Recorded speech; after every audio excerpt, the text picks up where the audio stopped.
happy Thursday and welcome. For anyone who's new, my name is Melanie Naranjo. I'm the Chief People Officer here at Athena. We are a compliance training company powered by AI. We do everything from cybersecurity and harassment prevention all the way to hotline and employee investigation case management. And one of the things that we've learned as we continue to partner with our customers is just how important it is to create spaces for people community, given how sensitive and challenging and even frustrating so much of the work that we do is. And so one of the things that we like to do is to give back to the community by helping knowledge share, bring you all together. You all will find quickly, if you haven't already been able to see this from the comments, this is going to be a large group of people, very engaged group of people. So I highly encourage you to connect with each other in the comments, share thoughts in the comments, share each other's LinkedIn. This is your space to make your people friends. With that said, I'm so excited to be chatting with you all today about this very important topic, which is, leveraging AI for your people programs and just educating yourself on AI. And part of where this conversation came from is Iris, who's going to be chatting with us today, and I'll let her introduce herself in a second, is we were having a dinner in New York just a couple of weeks ago, and Iris was sharing just some very cool things that she's doing at her company with AI on the people side. And I was like, Iris, we got to get you on a webinar. We got to be sharing this stuff. I'll kick it over to you, and then we'll head over into the meat of the discussion. But Iris, please, if you could go ahead. I'm so excited to be chatting with you. Introduce yourself to the audience. Hi, everyone. I'm so excited to be here. I'm Iris McQuillan-Grace. I am currently the Global Head of Employee Experience at Oliver. We're a marketing and advertising agency of around 5,000 employees across 46 countries. And I should preface this discussion that what I hope is helpful is that to know is that I'm not a technophile. Control Alt Delete is really where I tap out. And if I find these tools accessible and now sort of critical for the work that I do in the people space, my hope is that this will also sort of help demystify and de-intimidate. It's not a word, but we're going to make it one. The barriers to entry for this feels like they're lessened. So if there are other objectives, drop them in the chat, and then maybe Ace and Melanie can sort of lift those up, because I always, whenever I have a discussion with someone, want them to leave feeling like, okay, I got something. And if nothing else, I'll have plenty of dad jokes as we have this discussion. So. Oh, those are the best. Okay, now I'm extra excited. The AI was good, but the dad jokes, that's the best part. Come for the chat, stay for the dad jokes. Hundo, yeah. For anyone who's new here, I do want to give you a heads up, fair warning. We do our webinars a little bit differently, which I think is part of why we continue to get such great attendance and participation. This will be interactive. I will be asking questions and I will be asking you all to participate via the comments, so get your fingers ready.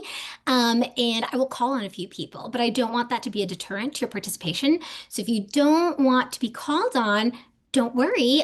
In your response, when you're responding, just put a little asterisk next to your answer, and that will be my cue not to call on you for whatever reason. You're doing the dishes, you're more of an introvert, you can't talk because you got private company stuff, whatever the case may be. But please do participate because it's helpful to everyone. And if, as Iris and I are answering questions, you have your own recommendations and suggestions, please put them in the comments. We would love to hear. I always go through the transcripts afterwards and see what everybody shared. So it's very helpful to us as well. And then, of course, if you have questions, we will have time for Q&A at the end. So put them into the Q&A bot. If you put them in the chat, you'll see the chat gets very wild. I will not be able to keep track of them all. So with that said, quick agenda for everyone. We're going to be covering the AI learning journey, specific tools and use cases for HR for anyone who's here starting from absolute scratch or just looking to sharpen their skills. Then we're going to do a couple of case studies on a couple of AI-powered programs that Iris has rolled out at her company. And then we'll do a little quick Athena spotlight, and then we'll open it up to Q&A for you all. So with that said, let's kick it off by getting everyone's juices flowing. I have got our first pulse check question for you. So this is good practice, all right? Get your keyboards out, open up that chat, let's get going. On a scale of 1 to 5, how much do you agree with the following statement? 5 being agree, hard agree, 1 being not at all. My CEO is pushing hard for company-wide AI adoption. All right, I'm gonna give you all a second as yeah, wow, we got a lot of participation here, a lot of eager learners. Iris, what is going through your mind as you see these responses so far? I'm seeing quite a mix actually, which I wasn't. Yeah. Yeah. So I'm also struck like the early fives. Now we're seeing some ones, some twos. And my sort of build on this, which we talked about a little bit before the session started, was wherever you are on your 1 through 5, how many tools have been made available to you, right? Are you living in that 5, but you can't get chat GPT? Are you living right? And so I'm curious around if people want to add in that build, right? Because I think that will also sort of help our discussion. Yeah, I love that. Okay, I'm going to call on a couple people. And then in the meantime, in the comments, to Iris's point, if you could put in the comments what AI tools you have access to at your company. Okay, let's call on someone who's on one end of the extreme. Let's do, and who didn't put an asterisk. Can we do Stephanie Eng or Eng? Please correct me if I'm mispronouncing that. Stephanie Eng, E-N-G. If you could unmute yourself and tell us a little bit about your 5. So your CEO is pushing hard for AI adoption. What does that look like for you, and why, and what feelings is that bringing up for you? I'll give you a second because I see you're not unmuting yourself. And if you can't unmute yourself for technical reasons, I will call on somebody else. Okay, Stephanie, I'm going to try someone else, but let me know if you change your mind. Let's do Jenna Corgatelli, Jenna, Jenna. Jenna, if you could unmute yourself, tell us a little bit more about why you gave a 5 and what that looks like for you. Yeah, hi. So we actually recently brought on a consultant to work kind of across the organization, looking for opportunities for AI usage. So that is a huge investment in that initiative, and that's just kind of right now rolling out. So it's a very early stage thing, but yeah, Okay. excited to see how that happens. And how are you feeling about it, you personally, Jenna? Are you like, yep, I'm here, I'm with it? Are you like, I'm overwhelmed, I don't know what this means? Like it's AI, but I don't know what success looks like. Like what are you feeling and experiencing? I'm excited. I think everyone kind of has a different idea of what AI can do for their role and their team specifically, and just hasn't had a lot of maybe concrete ideas of how to make that happen in an effective way. So I'm really glad to have some guidance on that. That is exactly right. You're not alone. And certainly the hope is that by the end of this webinar, you'll have some specific ideas. Because, and Iris, let me know, I think you agree here because I saw your comment on LinkedIn. You know, there is a lot of pushes from CEOs, from C-suite in general, like more AI, but there's not like specificity. Like, what is the end goal? What tools? How? Where do you want me to use AI? And I personally think that it's leading to a lot of not just confusion, but people feeling demoralized. Like I feel like I've been given a task that I don't know how to navigate. What do you think when I say that, Iris? Yeah, I mean, it's interesting you say the sort of like the feeling associated with it and the sort of demoralization. The way I interpret that is sort of this like overwhelm, and Yeah. it's very and the ask is so obscure that there's lack of clarity, and then you can't measure. I mean, it just sort of becomes this sort of self-fulfilling prophecy where there's just a lot of pressure, but there's potentially no way forward. And Jenna, what I heard you say, which I think is such a great way to start, is to take a step back. And we did this at Oliver, is we conducted some journey mapping across the touch points on the employee life cycle. And once we started to put a plan on page around what that journey looked like for all the stakeholders involved in, say, onboarding, performance management, right? Recruitment, we then were able to take a look and say, okay, well, where can AI come in and begin to integrate? And it sounds to me like that's a similar approach. And so I think that is maybe a great way to start for all organizations when you're getting a lot of sort of generalized AI anxiety, maybe around where to start, what to do, because the identification of the appropriate tool hopefully comes from the use case. And it's difficult to know the use case, right, if you don't see it all out. So that's how we started. And it sounds like a similar approach, Jenna, for you.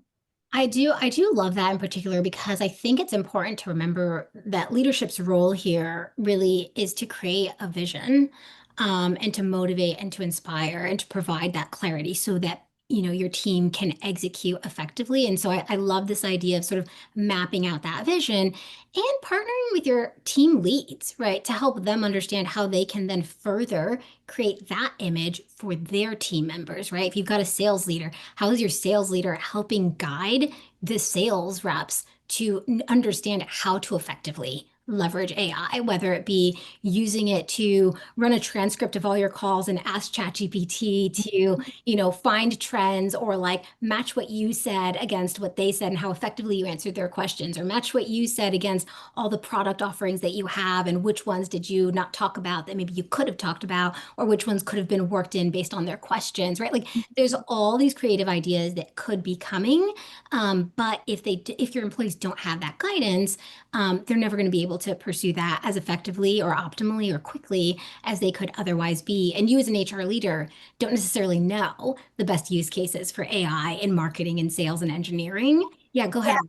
No, I was just going to say, like, just like, plus to 100 on that, because the co-creation aspect Yeah. of that journey mapping will also lift up, because then as you are identifying which tools, well, if sales is going to use this and we're all going to need an LLM, for example. Okay, now we know we need an enterprise version as opposed to you need something and I need something, right?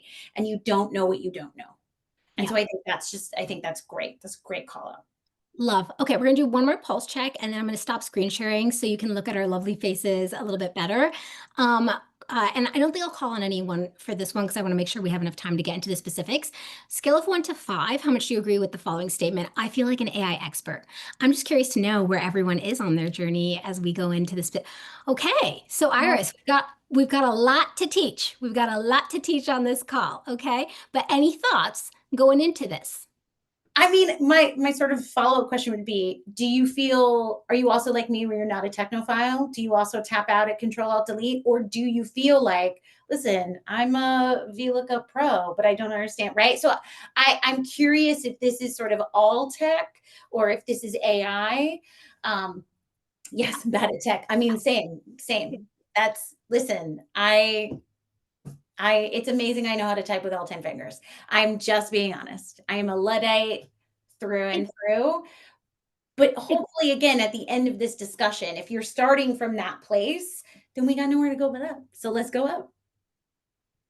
It's honestly such a great point because I sort of like went off on LinkedIn the other day because I was so frustrated by this. I have this sense that people, for whatever reason, maybe because they want to sound fancy, maybe because it's just the way that we do things in corporate land, I think that people are selling AI as this overly complex thing, like much more complicated than it is. Like I've even noticed in the language, like when people build a custom GPT, which we'll explain what that is in a second, I promise. We're going to get very specific. We're not going to make any assumptions here. But I think that people are using these big terms like LLM, AI co-pilot, no, AI agent workflow. And it's sort of like, oh, I don't know these things. So, it feels so inaccessible when like literally it's as simple as like, no, like I have like a conversation on ChatGPT that I fed it some specific information so that it retains that the next time I ask it a question, right? Like I want us to start talking about these things in more accessible, specific ways because it like truly is not that complicated. And I'm confident that we'll be able to do that on this call today. Yeah. And I think there's a psychological element to that on both sides, right? You see this across lots of things, right? Like even in my own sort of, L&D journey, we can talk about andragogy versus pedagogy and the ADDIE model versus agile. And I throw a lot of acronyms at a lot of people. Yeah. But at the end of the day, what is the purpose? I want you to learn something. Yeah. Right. And what is more important? That I use the fancy language. Now, sometimes contextually that's going to build. Yeah. So I think the part that I'm seeing is we're over indexing on what we need in order to generate buy-in. Yep. As opposed to indexing on how do I make this so clear you understand it and you can't say no to it, which is now sort of the approach we're starting to take internally at Oliver as well, right? But it's a dance, right? Because it's new. And I think a lot of people feel like where there's the new, we need to capitalize on branding it and making it ours, or like now I'm ahead of the pack. I mean, there's a branding element to it that I think is also maybe what's being experienced. Totally. but it's Totally. backfiring because it's now too intimidating to get into the mix around it potentially. I think that's exactly right. And then okay, Jenny, your question is so funny. I'm literally just speaking into my laptop. I will say one I love that somebody literally said I literally just told ChatGPT what my job was and then asked it how it could help make my job more efficient. All if you've got more tips, please be dropping those in the comments because these are great. And then I Yeah. think it was Michael who had a thought about like, oh, I'm being pressured to use AI for the sake of AI in areas where it's not actually going to help me. We'll talk through that because I think that's a really important thing too. I think hopefully what will happen is that people will walk out of this with enough savvy and acumen around AI to hold their own in a conversation around AI and explain it's not that I'm anti-AI, it's that I'm being strategic about AI. And here's where I'm going to be using AI more efficiently versus if you just respond with, no, I don't know, that's not really helpful, then it's going to sound like you're anti-AI, you're behind the times. So yeah, we'll definitely dig in. Iris, okay, after all this chatting, I suppose we should start asking some questions. So Let's do it. let's do this. Iris, you have been so candid and kind to share that, like, hey, I myself am not like super techie and still I can do it. Walk me through, how did you get to this point where you're now more comfortable with AI? What did your AI journey look like? Well, I should say that, one of Oliver's objectives is to, well, Brand Tech Group, which owns Oliver, one of their objectives is to be the number one Gen AI marketing company in the world.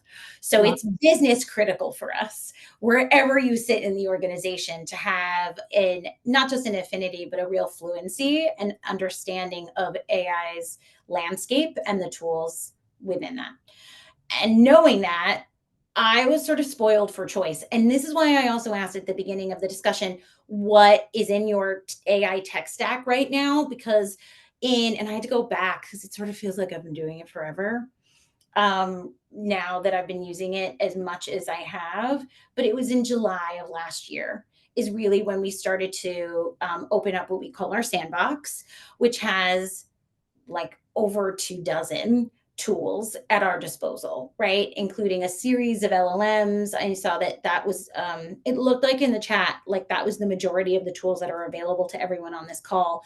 But we also have, a product called DeepL, which is a language translator. We have an HTML markup. We have a lot of Gen AI image generating tools as well, a lot of resizers. Again, we're an advertising and marketing agency, right? So they're sort of built for that, but they were open to everyone. So my journey started ostensibly a little less than a year ago, and I was curious, where could it take it? We'll also call out LinkedIn as a wonderful place to sort of spark that curiosity, right? I remember, I'm sure everyone remembers this, when Notebook started and you would give it your LinkedIn and then it would do like a 2-minute podcast about you. And so it was just that sort of like from that play place of like, not even where can I be using it within my own work. The caveat there is that I will say the shift happened pretty quickly for me from that play to like, how can I zero in and start to use it in my own work? Um, and then I intentionally made the decision to only focus on the tools in our ring fenced environment. Gotcha. Okay, let's dig into some specifics here. Yeah. What would you say are the 1 to 2 AI tools that you use most in your day-to-day workflow? And give us a couple of examples of what you use them to do in your job. Sure. So I would say 90% of the tools that I use are LLMs, but I switch back and forth. I And love for anyone, just for anyone who doesn't know, LLMs are like a chat GPT or a Claude. It's where you just it's a chat box that you talk to and it spits out information. they're large language models, right? So the ones, and I always say they have different flavors and different personalities. And so I like Gemini because it'll give me spreadsheets in a way I like them versus like Claude, where I think Claude is my favorite if I were building internal comms, if I were looking at program design. ChatGPT, I don't really use unless I need like if I'm building a PDF or I'm building a one pager and I want to just sort of look at what it could look like, it'll sort of generate some ideas. Okay, Iris, just because I think there are some people who are like very novice level here, give me like a specific example of like what prompt would you input to ChatGPT and what would it spit out? How would it help you with PDFs? Sure. So I just want to answer that second question that you had before, because I think that'll illustrate this. Yeah, please. So the question was like, which do I use? Large language models, and I use different language models for different tasks because I like that, but to each their own and their own, schmoosh and vibe. The second part of that was, what do I use them for? So I will use them for quite a lot of content creation. And so for content creation, insofar as it sits in the people space, could be internal communications, a comm strategy, a change management strategy. We completed training needs analyses at the, several months ago to help us build what our, calendar will look like. And I took all of that and I put it into a large language model to synthesize both the qualitative data and the quantitative data and pull out an executive summary, right? So I will use it for a whole host of tasks and actions. I will also use it for program design. So I would say I have ad hoc things that I'll throw into it, right? Like I know that we're going to do a series of comms for a series of training or to support this new change that's happening in the business. I'll just have it spit something out, but then I will also have like a dedicated preset. And we're going to talk about presets, I know, that is like a instructional designer, like one of the in my own sandbox account, right? And so the way it works for us is we have enterprise tools that sit in our ring fenced environment, which means we can use all of our IP fully safely. I also have my own sandbox account where nobody can see it but me. I can make bad pancakes. I can generate silly things. Nobody else is monitoring my own output and my exploration of those tools in that safe environment, right? So within that, I have a dedicated preset for like an instructional designer or a PhD in IO psychology, right? So just to sort of pull some additional, now they're like thought partners is the way that I sort of use those. Yeah. Did Perfect. I answer all three of those for you, or is that It did. The only thing I'm going to double click on, just because I do want to make sure anyone who's like yeah, really like lost in the sauce here can follow along. Say you wanted to use it to spit out, a communication plan for a change to an internal policy. Let's, for the sake of this example, say you're changing your parental leave policy. What prompt would you input, and what would you try to get out of whatever LLM, whether it be ChatGPT, Gemini, Claude, would you try to get? So I would say in terms of prompt creation, right? So from skill development, right? I don't have a secret formula for how to write a prompt. Yeah. What I would say is if you're looking for a place to start, invest in the understanding and the awareness, because the other thing that I had the advantage of is we turned these tools on and you just started to play around. And then I started taking sort of prompt engineering classes where, right, there are several formulas. There is an educator who I know, her name is Teresa Fessenstein. She literally runs like AI HR trainings, and she will have prompt formula and templates. Yeah. For me, the way I think about building a prompt is, how do I see it from the end? So if you've ever been an instructional designer and you've ever built in Storyline, the layers, and you're sort of building to the end and you sort of build backward. That is a similar way that I frame my prompts. So if I were going to do like change management to a policy, I would say, what's the audience? What do I want to do? What's the tone? I would also give it artifacts. So what's the previous comms look like? So here's an example of the comms prior. Make sure you hit this tone, this length. This is the template we use. What can you be giving it?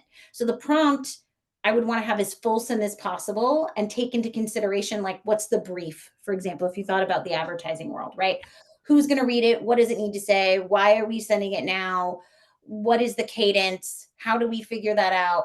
And then what are the previous artifacts and examples that you could give it so that you reduce, I saw people were calling out hallucinations, you reduce the hallucination rate when you can really build the prompt and give it referential information. The third part and the last part that I'll add is, and this is a tip I got from Teresa, is to like ask the question, like, what am I missing? Right? Because that critical thinking here, and I've seen this in the chat. I just want to call this out. This is that human in the loop, right? Mhm. I feel comfortable having AI be a thought partner for me because I am the arbiter of what good looks like.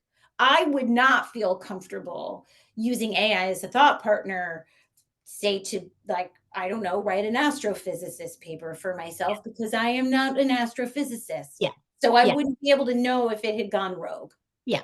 Yeah. I think that's exactly right. And I really love that tip because if you know nothing else, you can't you remember nothing else, or you don't have the mental bandwidth, literally just asking the question, just saying like, hey, I'm trying to achieve X. What context or information do I need to provide to you in order for you to help me create the best version of this possible? And it will literally tell you, here's, to your point, all the things that you said, Iris, that somebody else might not know that they need to incorporate, like who is the audience? What is the tone that you're trying to strike? Is there any context that I might need to know in case of, would this be poor? Are you concerned that this could be poorly received, right? What other resources have you had? Have you done, like, it will give you all those things. And to your point, because you are the expert in this, you will be able to catch it when it's going wrong, and you will be able to guide it and say, ah, that tone is not correct. I actually want it to be more lighthearted. Here's an example of a communication that I sent before that has the tone I'm trying to achieve. Try again and replicate this tone. Like, you like really talk to it. Like, I guess everybody says talk to it like an intern. Talk to it like an intern or an executive assistant and be like, no, not like that. Try again, and just correct it until you get it to where you want it to be.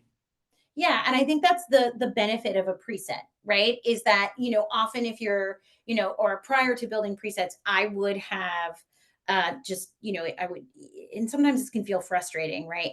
You have to, in order for it to learn about you, Yeah. it's several like back and forth or several generations in order for it to get enough Yeah. understanding, right? And if you're repeating tasks, say for example, comms or training needs assessments, what have you, then building a preset and investing in the time. And essentially, what a preset is, and people are using ChatGPT, they're called presets. If you're using Gemini, they're called gems, but they are essentially they're like the memory of what you want your interactions to be. So I referenced a PhD in IO psychology, and I wrote a prompt script that I fed the preset, and now it will act every time I speak to it. It has a tone of voice, it has reference documents. So instead of having that just be one and then you've got to do that whole thing again, if you have repetitive tasks, that can be another way to sort of build your arsenal and build the tools as they are right sized to you and your needs. And I know we're going to talk about the feedback bot, but that is how how the feedback bot we built and launched enterprise wide came about. Yep. Okay. Love that. I think that's exactly right. And I love that you're really simplifying it. Like, it's literally just different conversations that you save under different names with different pieces of information that you fed it. So it has that context every time you go back to have a conversation. And so that you can make them with different knowledge bases so that they adjust the tone as That's needed. exactly right. That's exactly right. And as you sort of augment your own team, and I'm thinking like, if I were to go back and I was going to be an L&D leader of one again, or if I was going to be like a head of people again, right? Like the way this could augment Yeah. your time, and the distinction potentially that's helpful for this discussion is a Yeah. preset is that like built-in persona of your team, right? You do the work, you lay the groundwork, you build the persona, you build the prompt script, then it comes back and it's, listen, it's like this is who it is, and you know what to go and have that back and forth about. And the agent is going to autonomously take action, right? So Yeah. anyone who's working with Power Automate, and like it gets a trigger, it makes an action, and it does it without you necessarily telling it what to do and why to do it. And Yep. I think maybe sometimes there can be that. I know that you had asked that, that was one of the things we wanted to bring in, and I just kind of wanted to drop that in if that's helpful. Love that. Okay, let's get into some of the specifics here. So you mentioned this AI feedback bot that you built for your company. Tell me a little bit more about what made you decide to create this. I think we know now a little bit about how you went about building it. Yeah. And so then let's talk about what made you decide to do this, how you went about rolling it out, and how it's going. Like what have you learned at the company? Yeah. Great. So 2 years ago, right when I joined the organization, we were on a performance management transformation journey Yeah. where we were getting everybody on the same cadence, everybody on the same structure. And we knew that we eventually wanted to turn feedback functionality on. And in order to do that, we did this in sort of a 2 year process. Year one was about getting everybody in the sort of tactical aspects, and year two was aiming to turn that feedback functionality on. In order to get us ready, we did a full court press, right? We did formal a change management plan, hashtag procy, hashtag AdCar, hashtag junior own adventure. And then we also did what I would consider sort of more traditional and straightforward, a learning approach, right? So we launched not just performance management training, but feedback training. We chose a feedback model, SBII, and then we launched an e-learning and then also facilitated sessions. For about 9 months, we really tried to drive that program. We added it to onboarding. We sort of put it in all of the places. That's what I mean when I say full court press. We were not hitting the level of penetration that I was excited about. And it was about 3 months before the next annual evaluation cycle. And this was happening. That train was leaving the station. And I had about 6 months of like futzing around, figuring out how I was going to play around in my own sandbox. And presets, this is how long ago this was. Presets had just started and only in ChatGPT. So the other thing I'm going to say is constraint is your friend, right? I didn't have the, now you can build a preset in Gemini and in Claude and in, right, many of the large language models now offer this functionality, but ChatGPT was the first to do it. And I thought, well, let me just mess around and see what I can do. And I did it in my own environment. And I came out with a 4-page prompt script that AI helped me build. So when I would say, I want to build a preset, help me build it. What do you need? What is it? Because I'm not a coder, right? Control Alt Delete. We get a t-shirt. That's what it's going to say. And like, it was telling me, okay, I need it like this. I need it like this. I need it like this. And then, trust but verify. I would then build the preset and be like, no, that's not right. So I got the script to be what I wanted. And then we filled it with a significant amount of primary and secondary information. So primary information would be like Center for Creative Leadership, where the SBII model comes from, right? All of that external information, and then all of our internal artifacts. So that's all the documentation of our own internal IP, around training, our handbook, our mission, our vision, our values, our what we call mantras. Basically, I threw the kitchen sink at it. Yeah. So the prompt script is not what makes it special. It is the combination of the prompt script, which has the tone that I like and what I want it to do and who the audience is going to be, everything we sort of talked about prior, but that it's really built for us. Yeah. It is made to what we, not just the expectations of what it looks like, but like built from our quote DNA. And if our DNA is all of this documentation, that was what we put together in it. And then I started to sort of beta test it. And the beta testing was fast and furious. We really built this like this is rapid prototyping, for any human-centered designers out there. We did this with a select group of global, but also cross-level, because I didn't just want to get it from the top. I needed it from all aspects of our user groups. And so, and I told them, break this. That was the instruction. Try to break this. Ask it the hard questions. The question is, how long did it take me to do this? I think it took me about a week to build it on my own. I asked for 2 weeks of testing, and then it launched the same day as our performance management. I love how quick that was. It didn't have to become this overly complex quarter-long project. Because though it is not a performance feedback bot, it is a feedback bot, right? So it's not going to tell you how to like where to find our our HRIS to click the button to go up, and it's not going to tell it, right? It's not going to do that. It was, I think the reason we were able to do that so quickly is we had this overarching goal from the business to become this number one Gen AI marketing tool. We had, or excuse me, company. We had a lot of resistance. We're a creative agency. We had a lot of resistance from creatives to be at the beginning, right? Last year Yeah. around using the tool, how to use it. There was a lot of fear and anxiety around job loss and would this make people redundant and I don't need it. And also there's a lot of identity around creatives and the use of AI. Because if I'm a creative and you're telling me that you don't need me because Yeah.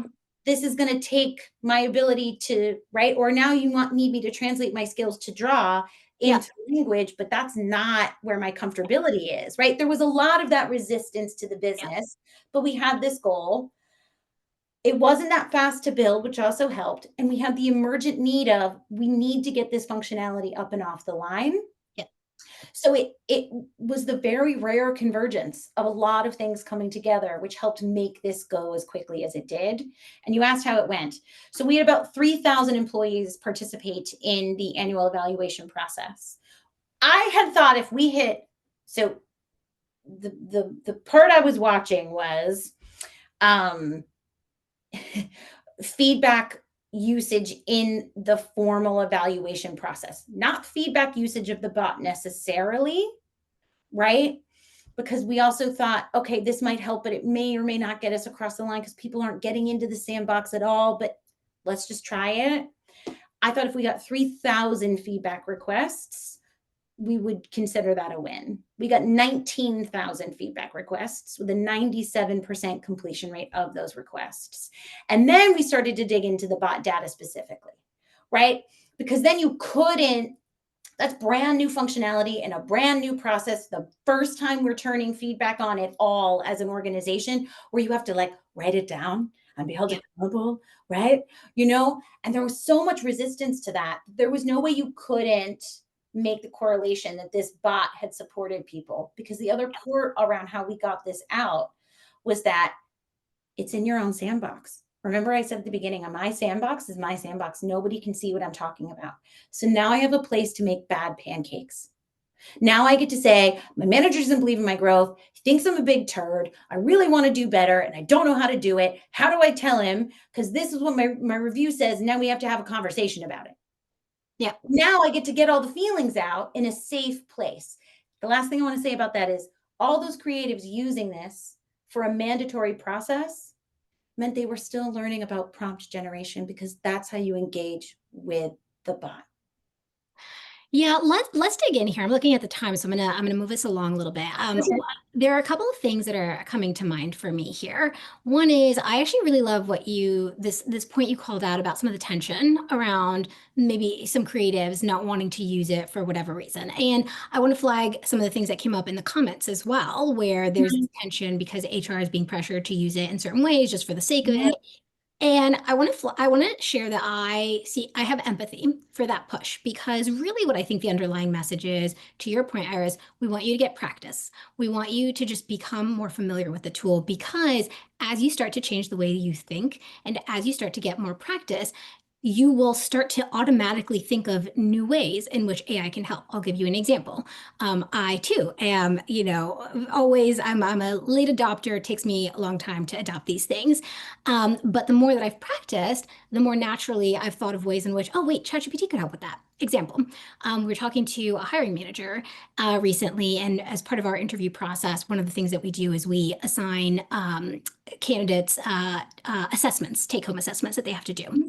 And it's quite time consuming to have each hiring manager go through each one. And so, the manager was like, oh, I wish there was an automated way to do this in our ATS, blah, blah, blah. And because I had been practicing with it, of course, automatically what came to mind was, why don't you just create a custom GPT, or as Iris is calling it, a preset, right?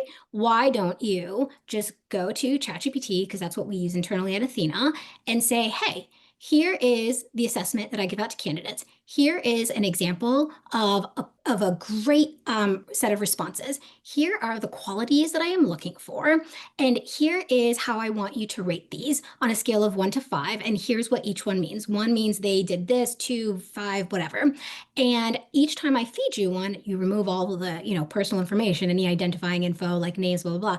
Each time I feed you an assessment, I would like for you to return to me a score. And then I would like you to give me a brief summary on why you believe that this is the score and refer to specific questions and responses that made you determine this. Now, to be clear, because we want to be legal here, and for anyone who's not aware, there are certain laws in California that have recently rolled out where you cannot use AI to make a hiring or firing decision. So you can't use AI to be like, tell me if I should disqualify them. But you can use AI to say, give me some preliminary information so that I can move through this more quickly and make a determination myself. And so now our hiring managers can quickly say, oh, okay, it's a 2. That's not good. Why is it a 2? Because they answered this question really poorly. Let me go and myself verify how they answered. And then I will determine, if I agree, we're going to pass, or I disagree, we're going to move forward with this candidate, right? And so what I found is that, yes, I started doing it in these areas that I did not enjoy. One being, people have pressured me quite a bit to use it for my LinkedIn posts. I don't want to. That's not how I think. I think through writing. Also, for me, I don't like Gen AI is literally that. It's generative. It doesn't come up with new ideas. It repeats and summarizes existing data, and I'm trying to share new ideas. And so for me, I don't want to do it. And that can come across as anti-AI. But you know what isn't anti-AI is to think about all the ways in which I could use it. So for me, where it has been helpful is to think about what are the energy draining parts of my role. And what are the things that take too much time that could be automated? And so some of those things for me have been,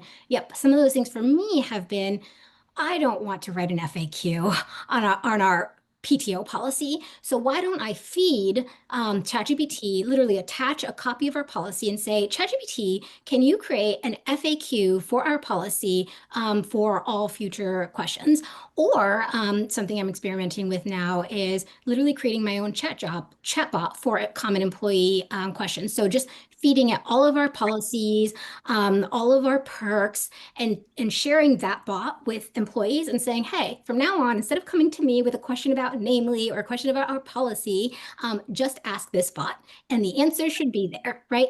Those are areas where it would meaningfully help reduce my workload and cognitive load, where I will lean into AI.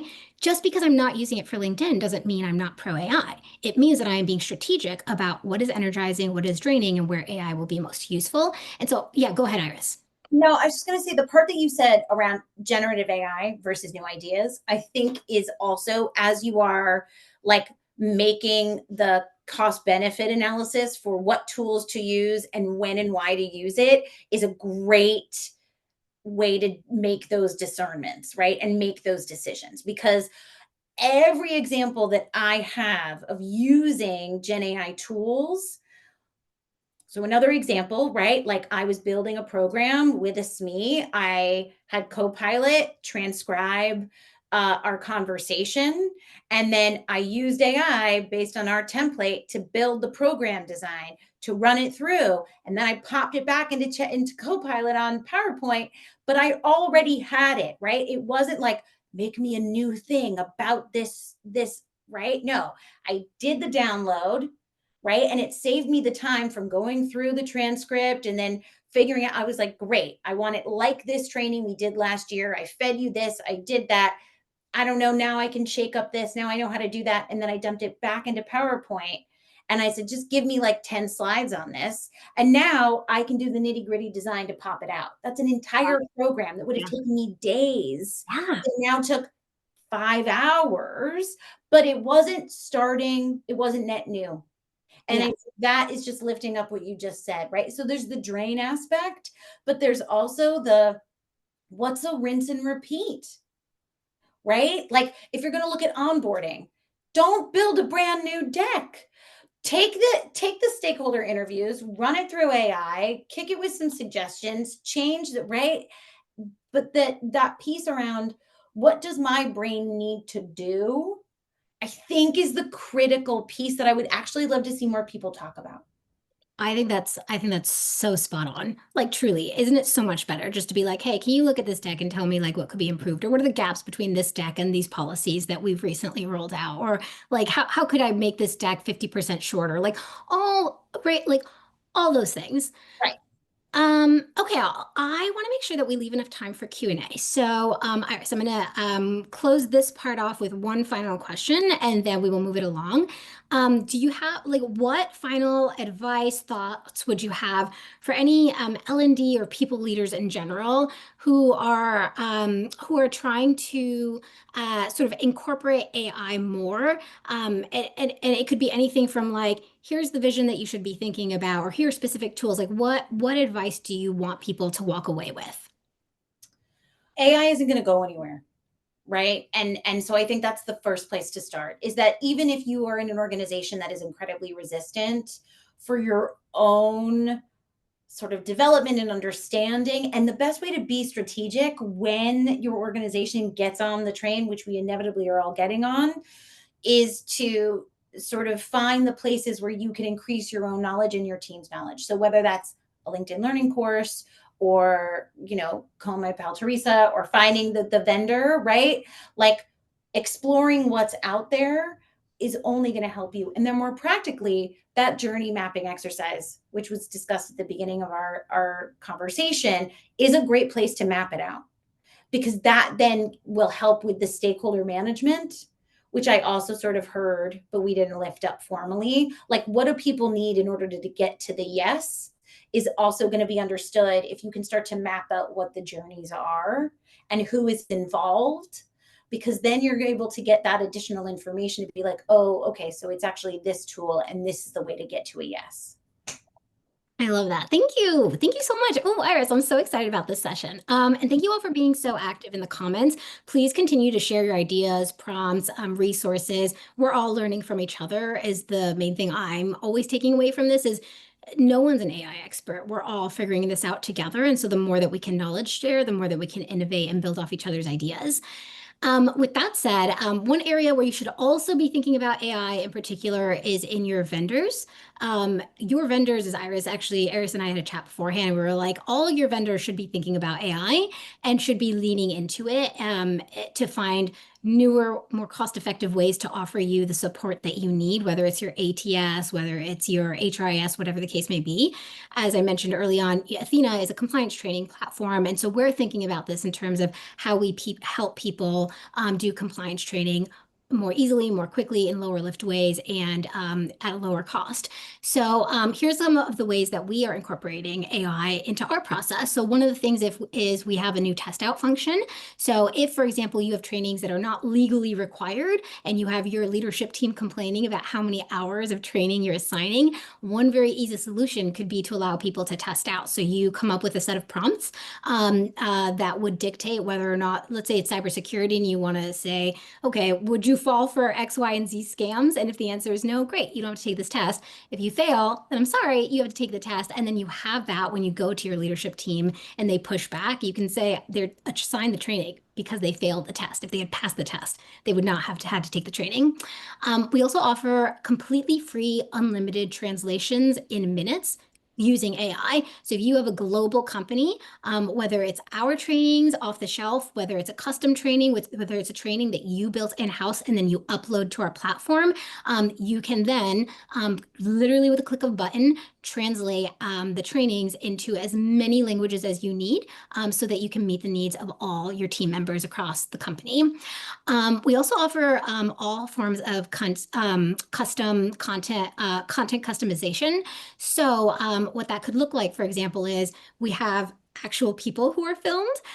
We have AI generated people who are filmed, and we have animations. And here's an example of that. So you could literally pick an avatar from our suite that will be the avatar that is used in your training.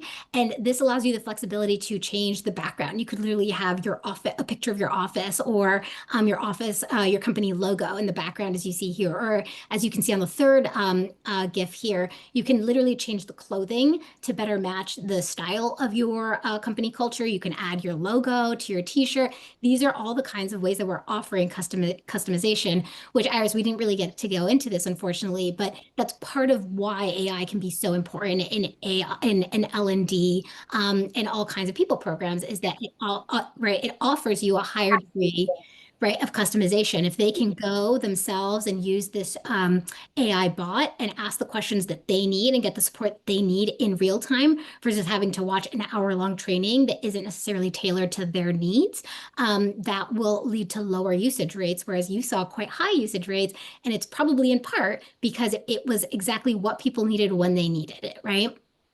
Um, and then we also have in-app content creation. So you could, through using our platform, create a training from scratch. We provide you all the tools to edit our off-the-shelf trainings or create yours from scratch.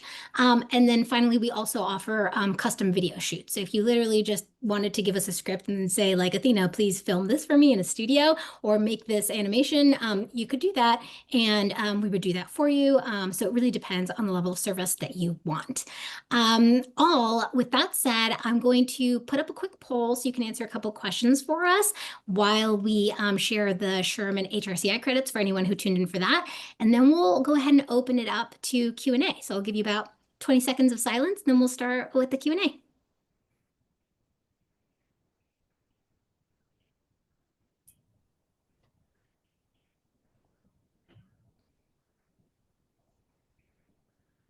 We got quite a bit of questions, Iris, so I'm gonna have to go with like whichever one's got the most upvotes. Let's see.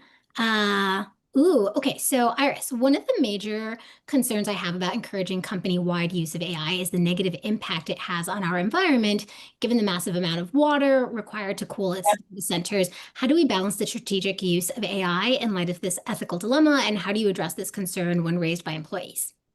Yeah, it's a great shout. So at Oliver, we partner with our sustainability team, and we have from the beginning of our AI journey, because not only do we have those questions, but our clients have those questions.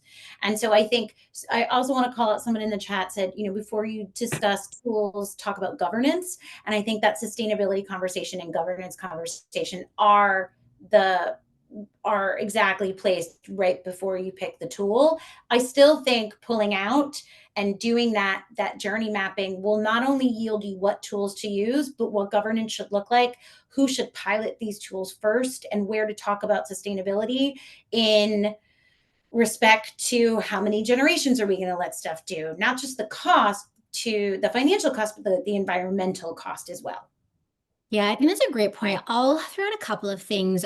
One is for anyone who is on the lookout for governance support, in an email follow-up after this, keep an eye out for your inbox. We'll actually be sharing a template for an AI usage policy for your employees to lean on. And we'll also, for anybody, because I saw a few people were asking about like help with prompts, we'll actually share as well a list of helpful HR-related prompts to plug into your LLM of choice, whether that's ChatGPT or something else. The other thing I'll say, and this is a kind of a tough thing to say, and I say this only because I know that your leadership team is going to have this mentality, and I want you to be prepared going into it. We're at a point of change in history right now. It's sort of like when computers became a thing. And AI, as Iris said, it's happening, right? It's not an option. Do we want to be an AI company or not? If you don't become an AI forward company, unfortunately, I can't imagine that most of those companies won't go out of business soon because they will be outpaced by their competitors. And so one of the things that I do think is important to acknowledge and talk about with your employees candidly is the choice to not use AI isn't really existent from a business perspective if you want to continue to stay successful. And so what we need to be thinking about isn't should we or shouldn't we, but how can we use this in the most thoughtful, in the most ethical way possible. And so to Iris's point, thinking about how you can balance those out or whatever the case may be. But I don't think the answer is to shy away from the response or try to bury it. I think you really do just need to be honest and direct about the situation and the needs of the business. Iris, this is an interesting one. What free AI resources do you use when working on L&D initiatives and programs? Which free resources? Uh, I don't build anything that isn't in our ring fenced environment. I don't use any AI tools that are not currently being paid for by Oliver. So I would say things that I've heard about that I haven't yet played for, but that are cool. There are some like vibe coding tools that I'm aware of.